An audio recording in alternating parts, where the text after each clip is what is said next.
আমাদের জন্য এটা খুব পেইনফুল যখন আমরা অভিনয় করতে পারি না মানে এটা শুধু এমন নয় যে আমার রোজগার তো একটা পা, এটা আমার ক্রিয়েটিভ ক্রাইসিস, মানুষ হিসেবে বেঁচে থাকার crisis, because this is my living.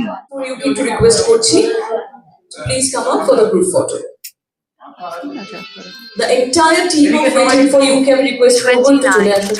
বলতে পারি একটা ছবিটা নিয়ে পরিচালক বলেছেন উনি চাইছেন এটা নিয়ে আমরা কেউ কোনো কথা বলি। আমি যদি এটুকু বলতে পারি যে এটা কোনো একজন ব্যক্তিকে নিয়ে নাও হতে পারে, একটা সিস্টেমকে নিয়ে হতে পারে। মানে স্যাটায়ার যখন সেটাতে একটা ক্রিটিক্যাল অ্যাঙ্গেল আছে সোসাইটির উপরে, এবং সেইটা কোনো পার্টিকুলার রেজিম, কোনো পার্টিকুলার মানুষকে না নিয়ে হতে পারে, সেটা সিস্টেমকে নিয়ে হতে পারে, যে সিস্টেমটার প্রতি আমরা ক্রিটিক্যাল বা যিনি লিখছেন গল্পটা সে ক্রিটিক্যাল। এবং আমার ধারণা সেটা খুব রেলেভেন্ট, মানে এই যে সময়ে যে কন্টেন্ট নিয়ে গল্পটা হচ্ছে, ইট ইজ ভেরি রেলেভেন্ট একটা স্টোরি। বাচ্চাদের এর আগে হলে এই সিস্টেমকে নিয়ে ছবি করা হয়তো এতটা সহজ হতো না, সময়ও নেই সেটা রান্না বা সিনেমা নানানবার কথা বলে বাধা পড়েছে। খানিকটা হ্যাঁ দেখো, আমি হচ্ছে এই সিস্টেমকে নিয়ে, মানে কোন সিস্টেমকে নিয়ে হচ্ছে সেটা আমি বলছি না, এই কারণেই বলছি না। এটা পরিচালকের সাথে তার একজন পেশাদার অভিনেতা হিসেবে এটাই কথা আমার, যে এই কথাটা উনি বলবেন, এটা আমি বলবো না। সেভাবেই আমি ছবিটা করতে রাজি হয়েছে, এবং সেই শর্তে উনি বলেছেন আমায়। সেই কোন সিস্টেমকে ক্রিটিসাইজ করছেন সেটা আমি একদম, মানে দ্যাট ইজ নট মাই, মানে আমি ডিসক্লোজ করতে পারবো না, করবো না দাদা।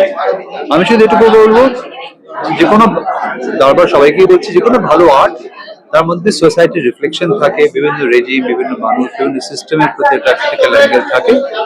তো আমার ধারণা এই ছবিটাতে সেটা ভীষণভাবে থাকবে। আর হ্যাঁ, ছবিটা আমরা সবাই ছবি হিসেবেই দেখছি, এটাকে সিনেমা হিসেবে দেখছি। আমার কাছে একজন অভিনেতা হিসেবে চরিত্র হিসেবে দেখছি। তার বাইরে আমার কাছে এই ছবিটা করার পেছনে অন্য কোনো উদ্দেশ্য নেই।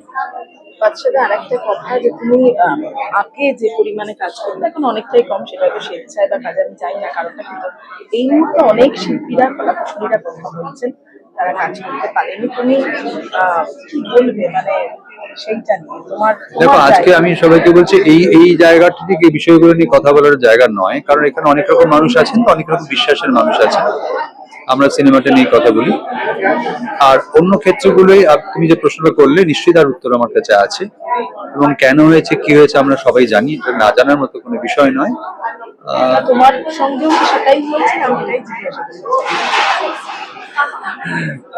কি বলি বলো, এটা তো একবার না একাধিকবার হয়েছে, অনেকের সঙ্গেই হয়েছে, বিভিন্ন ফর্মে হয়েছে। খুব আনফর্চুনেট।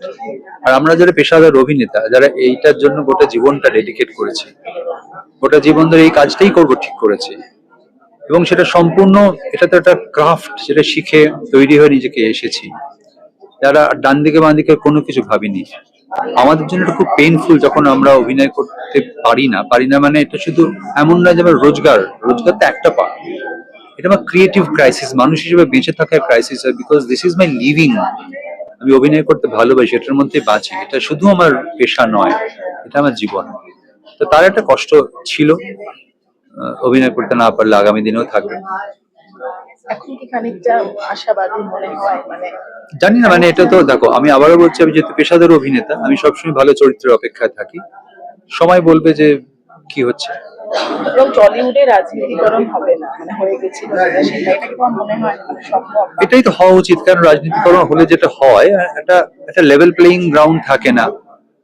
এই ওকে ধরে সেই তাকে ধরে অ্যাডভান্টেজ পাওয়ার চেষ্টা করে, প্রযোজকরা তার স্বাধীনভাবে কাজ করতে পারে না, ডিস্ট্রিবিউটররা স্বাধীনভাবে ছবি রিলিজ করতে পারে না। একটা লেভেল প্লেইং গ্রাউন্ড চাই, তবে না এত ইন্ডাস্ট্রি গ্রোথ হবে। আমার মনে হয় যে সব ইন্ডাস্ট্রি সেভাবেই চলা উচিত, যেখানে সবার একটা ইকুয়াল রাইট থাকবে এবং স্কোপ থাকবে।